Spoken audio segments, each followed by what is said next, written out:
अगर हम valence bond theory को लेकर के, तो देखो, हमेशा ये सवाल मतलब मन में आ सकता है किसी के भी कि कोऑर्डिनेशन कंपाउंड जो होते हैं उनमें बॉन्ड कैसे बनता है। ये सवाल वैज्ञानिकों को उन्हें हमेशा से लगा रहता है कि जो बॉन्ड है वो बॉन्ड बनता कैसे है। इसको लेकर के बहुत सारी अलग अलग थ्योरीज दी गई हैं कि बॉन्ड ऐसे बनता होगा, बॉन्ड वैसे बनता होगा। उन सारी थ्योरीज में कुछ थ्योरी एक्सेप्टेबल है। उन एक्सेप्टेबल थ्योरीज में से एक थ्योरी आती है वैलेंस बॉन्ड थ्योरी, संयोजकता आबंध सिद्धांत। ये सिद्धांत बिल्कुल सिंपल बात कहता है। ये सिद्धांत कहता है कि बॉन्ड तब बनता है जब परमाणु कक्षकें आपस में एक दूसरे से अतिव्यापित करती हैं या फिर ओवरलैप करती हैं। बिल्कुल ध्यान सुनिएगा। बॉन्ड तब बनता है जब परमाणु कक्षकें आपस में एक दूसरे से ओवरलैप करती हैं, एक दूसरे में जाकर के मिल जाती हैं, अतिव्यापन करेंगी, ओवरलैप करेंगी, तब बॉन्ड बनेगा। अब यहां पर कौन कौन सी कक्षकें होंगी? तो केंद्रीय धातु की खाली कक्षकें और लिगेंड की वह कक्षकें जिनमें इलेक्ट्रॉन पेयर होगा। कौन कौन सी कक्षकें? केंद्रीय धातु की खाली कक्षकें और लिगेंड की वह कक्षकें जिनमें इलेक्ट्रॉन होगा। तो केंद्रीय धातु की खाली कक्षकें और लिगेंड की इलेक्ट्रॉन वाली कक्षकें आपस में जाके ओवरलैप करेंगी और बॉन्ड बन जाएगा। अब यहां पर एक समस्या आती है। समस्या बहुत बड़ी ये आती है कि अगर केंद्रीय धातु की समन्वय संख्या 6 है, मतलब 6 लिगेंड आएंगे, तो 6 लिगेंड आकर के 6 ओवरलैप करना चाहेंगे बॉन्ड बनाने के लिए। मतलब कि केंद्रीय धातु की 6 कक्षकों के साथ लिगेंड की 6 कक्षकें ओवरलैप करेंगी। अब दिक्कत बहुत बड़ी ये आ जाती है कि केंद्रीय धातु के पास जो कक्षकें हैं, अगर एस कक्षक होगी तो एस एक हो सकता है केवल, पी कक्षकें 3 हो सकती हैं और डी कक्षकें 5 हो सकती हैं। एफ को हम लेते नहीं है क्योंकि एफ कक्षकों से बॉन्ड कमजोर बनेंगे, अच्छे नहीं बनेंगे। तो हम लोग एफ कक्षकें नहीं लेंगे, हम लोग एस पी और डी कक्षकें लेंगे। अब गड़बड़ यह है कि 6 कक्षकें एक जैसी नहीं मिल रही हैं। एस लेंगे तो एस एक ही हो सकता है केवल, पी अधिकतम 3 हो सकते हैं, डी अगर लेंगे, सारे डी लेंगे तो भी अधिकतम 5 ही हो पाएंगे। तो हमें 6 कक्षकें लेने के लिए अलग अलग कक्षकों को लेना पड़ेगा। हम कुछ एस लेंगे, एस एक कुछ का एक ही एस ले सकते हैं, 3 पी ले लेंगे तो 4 हो गए और 2 डी लेंगे। अगर 6 है, कोऑर्डिनेशन नंबर 6 अगर है तो 6 लिगेंड आएंगे। तो 6 लिगेंड से बॉन्ड बनाने के लिए केंद्रीय धातु को 6 कक्षकें चाहिए। तो हम 6 कैसे लेंगे? एक एस लेंगे, 3 पी लेंगे और 2 डी लेंगे। अब यहां पर दिक्कत बहुत बड़ी यह है कि एस कक्षकों का आकार अलग है, गोलाकार है। पी का आकार डंबल के आकार का है। डी का आकार द्विडंबल डबल डंबल के आकार का है। इसके अलावा अलग अलग ऊर्जा है। तो ना तो इन कक्षकों का आकार एक जैसा है और ना ही कक्षकों की ऊर्जा एक जैसी है। तो जो बॉन्ड बनेगा वो बॉन्ड एक जैसा नहीं बनेगा। अगर एक जैसा बॉन्ड नहीं बनेगा तो बॉन्ड के टूटने की संभावना ज्यादा है, बॉन्ड के कमजोर होने की संभावना ज्यादा है। जैसे कि अगर क्लास में किसी टीचर का व्यवहार सारे बच्चों के लिए एक जैसा ना हो, किसी बच्चे के बदमाशी करने पर वो कम डांटे और किसी दूसरे के बदमाशी कर देने पर ज्यादा ही डांट दे, या किसी के छोटे से काम को ठीक करने पर बहुत पुरस्कार दे दे, बहुत तारीफ करे, किसी दूसरे के बहुत बड़ा काम करने पर भी उसको वह सराहना ना करे, तो फिर क्या होगा? समानता खत्म हो जाएगी और बॉन्ड कमजोर होने शुरू हो जाएंगे। इसीलिए राइट टू इक्वलिटी, कि सभी लोगों को समान अवसर मिले, समान प्रकार से व्यवहार किया जाए। तो हम क्या करेंगे? इन अलग अलग हम लिगेंड को छोड़ देंगे, कहेंगे तुम बाद में आना बॉन्ड बनाने के लिए, हम पहले केंद्रीय धातु को समझ लेते हैं। क्योंकि केंद्रीय धातु के पास अलग अलग ऊर्जा की अलग अलग आकार की कक्षकें हैं, तो पहले वह उन सारी कक्षकों को एक साथ मिलाएगा, एक साथ मिला करके बराबर आकार की और बराबर ऊर्जा की नई कक्षकें बनाएगा। जैसे मान लीजिए खाने के लिए कोई पनीर लाया हो, कोई केवल आलू की सब्जी लाया हो, कोई खीर लाया हो, तो हमने क्या किया, हमने पहले सभी का खाना अपने पास इकट्ठा कर लिया, फिर पूरे 6 लोगों में सबको बराबर पनीर बांट दिया, सबको बराबर खीर बांट दिया, सबको बराबर कुछ और बांट दिया। इससे क्या हुआ, सभी लोगों के पास एक समान एक जैसा खाना पहुंच गया। तो हमने क्या किया, हमने अलग अलग ऊर्जा और अलग अलग आकार की कक्षकों को मिला करके एक समान आकार और एक समान ऊर्जा की कक्षकें बनाई। जब वो कक्षकें बन गई तो इनको हमने कहा संकृत कक्षकें। संकृत का मतलब होता है कि जिसमें हमने सारी चीजों को मिला रखा हो, उसे हम बोलते हैं हाइब्रिड। जैसे गाड़ियां आती हैं, तो कुछ गाड़ी होती है इलेक्ट्रॉनिक व्हीकल जो केवल चलती है बैटरी से, कुछ चलती है केवल पेट्रोल से। तो हमने क्या कोशिश की बनाने की, हाइब्रिड व्हीकल, कि पेट्रोल से भी चले और इलेक्ट्रॉनिक बैटरी से भी चले। तो क्या होगा, हाइब्रिड।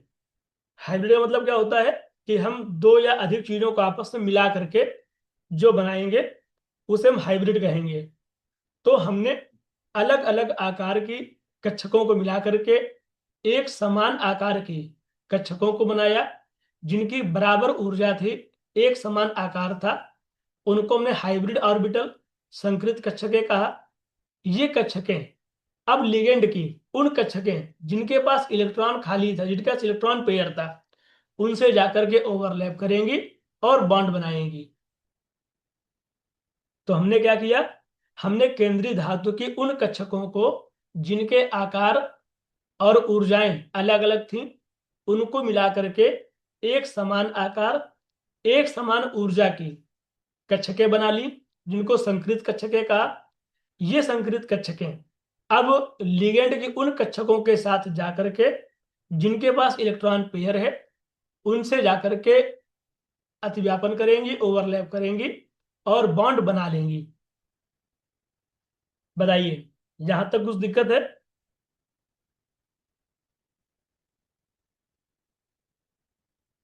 और आप कुछ चैट पे लिख के बताते रहा करिए।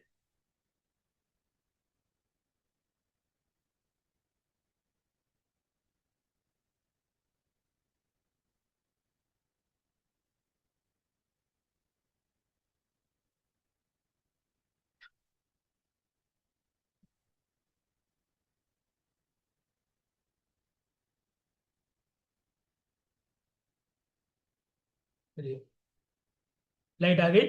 जहां तक कुछ डाउट है किसी को, एग्जाम में कैसे लिख सकते हैं? नोट्स में हमने लिखवाया है, अगर नोट्स नहीं होंगे तो हम आप किसी बच्चे से मांग लोगे, ये आपको हम लिख कर दे देंगे। यही सब लिखेंगे कहानी में भी, यही सब लिखेंगे उसमें नोट्स में अपने, ये लिखते भी हैं उसमें थ्योरी में। अब क्या दिक्कत आएगी, अब एक नई समस्या खड़ी होगी। समस्या खड़ी ये होगी, जैसे मेटल है, तो कई बार मेटल के डी ऑर्बिटल जो होंगे वो पूरे खाली नहीं होंगे। उदाहरण देखिए आप,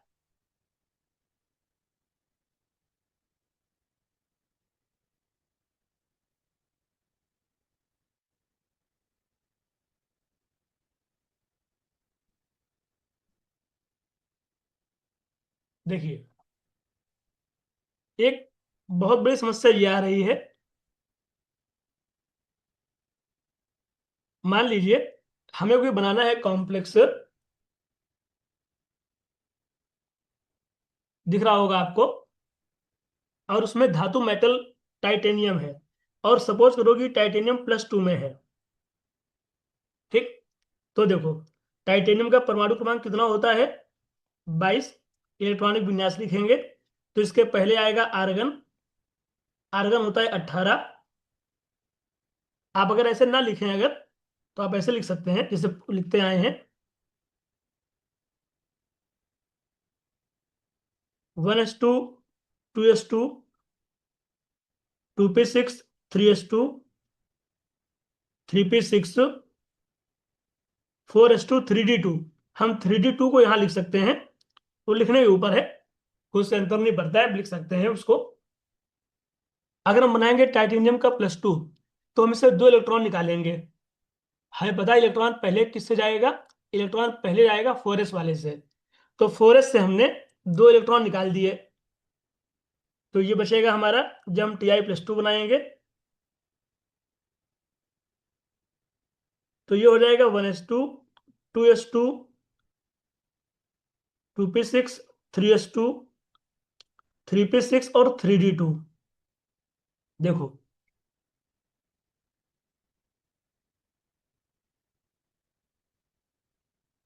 ये हमारा होगा 3d2, जहां तक दिख रहा होगा आपको। अब देखो इसके बाद जो 4s है और 4p है वो पूरा पूरा खाली पड़ा है। ये 4s खाली पड़ा है और ये हमारे 4p के तीनों खाली पड़े हैं। अगर हमको 6 ऑर्बिटल चाहिए, अगर अगर 6 लिगेंड आने हो और 6 ऑर्बिटल चाहिए हो, तो हमको आसानी से यहां से 2d मिल जाएंगे, एक s मिल जाएगा और तीनों p मिल जाएंगे। देख लो आप, 1 2 डॉट रख रहे हैं हम, 3 4 5 और 6। हमें 6 कक्षकें मिल जाएंगी बिना किसी एफर्ट के, बिना और कुछ किए हुए। बहुत आसानी से टाइटेनियम के +2 में हमें 6 परमाणु कक्षकें मिल जाएंगी।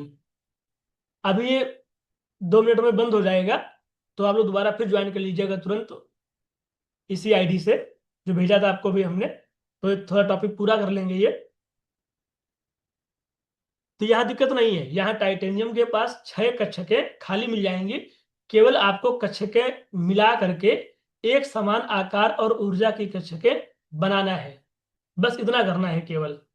लेकिन यहीं पे अगर हमने एक दूसरी धातु ली होती सपोज, और हमने बनाया होता कॉम्प्लेक्स कोबाल्ट का, और कॉम्प्लेक्स होता कोबाल्ट के +3 का। अब केंद्रीय धातु में कोबाल्ट लिया गया है और +3 में लिया जाएगा कोबाल्ट, तो देखते हैं क्या दिक्कत आएगी। कोबाल्ट 27 होगा, 1s2 2s2 2p6 3s2 3p6 3d7 और 4s2।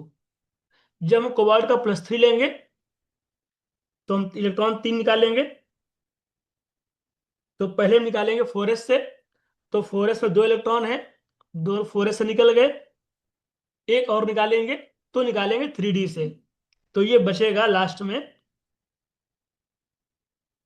1s2 2s2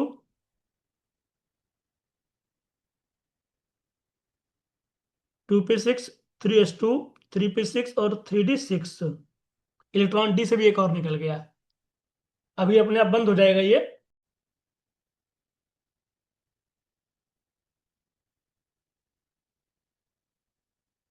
तो 1 2 3 4 5 और एक 6 यहां पर आ गया।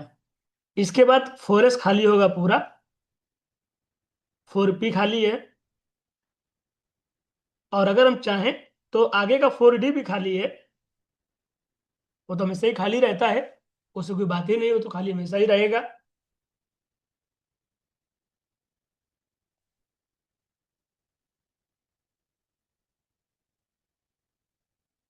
तो देखो आगे का जो 4d है वो तो हमेशा खाली है। अब हमको चाहिए 6 ऑर्बिटल, और खाली चाहिए एकदम, मतलब शर्त है कि हमें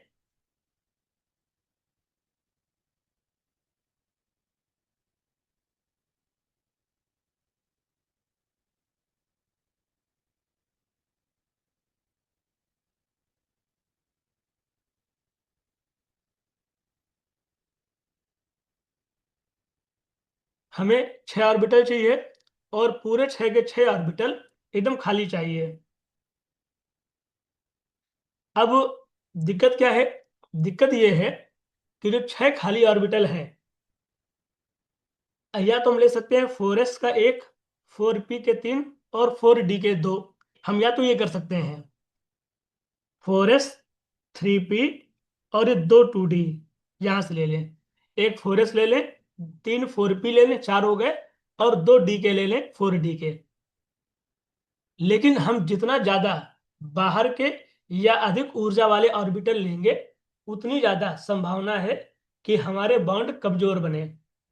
इसकी संभावना हमेशा रहेगी कि हम जितने अधिक ऊर्जा वाले ऑर्बिटल लेंगे या बाहर वाले ऑर्बिटल लेंगे, हमारे बनने वाले बॉन्ड उतने ज्यादा कमजोर बनेंगे। तो फिर क्या हो सकता है, हम ये भी जानते हैं कि डी कक्षकों में जो इलेक्ट्रॉन है, जो डी कक्षकों के इलेक्ट्रॉन होते हैं,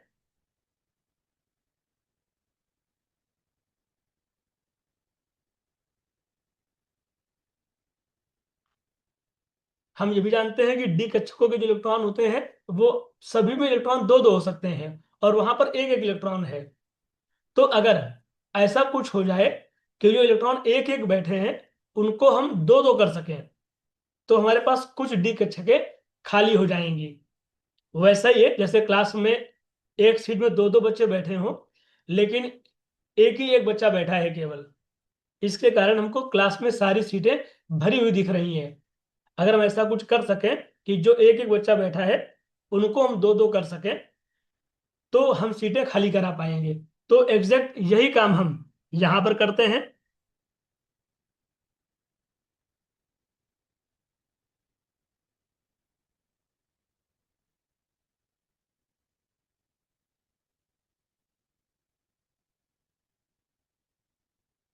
हम बिल्कुल यही काम यहाँ पे करेंगे। अगर संभव हो सकता है तो, कि हम इलेक्ट्रॉनों को वापस से फिर से एक एक करके वापस भेजें, ताकि इलेक्ट्रॉन जहां पर एक एक है, वहां पर इलेक्ट्रॉन दो दो हो जाएं।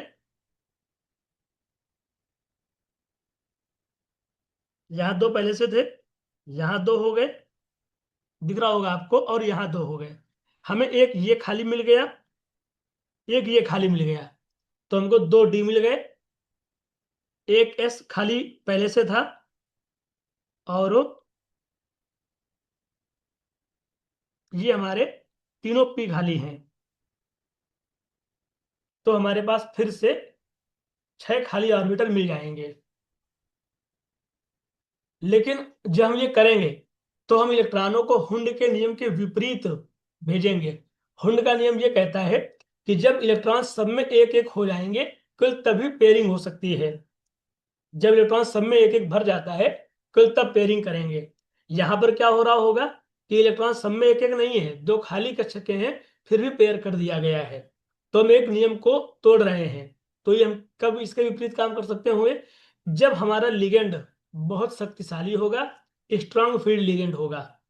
अगर एक बहुत प्रबल क्षेत्र वाला स्ट्रांग फील्ड लिगेंड अगर आएगा, तो वह इलेक्ट्रॉनों को हुंड के नियम के विपरीत पेयरिंग करने के लिए भेज देगा कि जाओ तुम लोग एक एक करके ना बैठो, वहां पर आप दो दो इलेक्ट्रॉन जाकर के बैठ जाओ।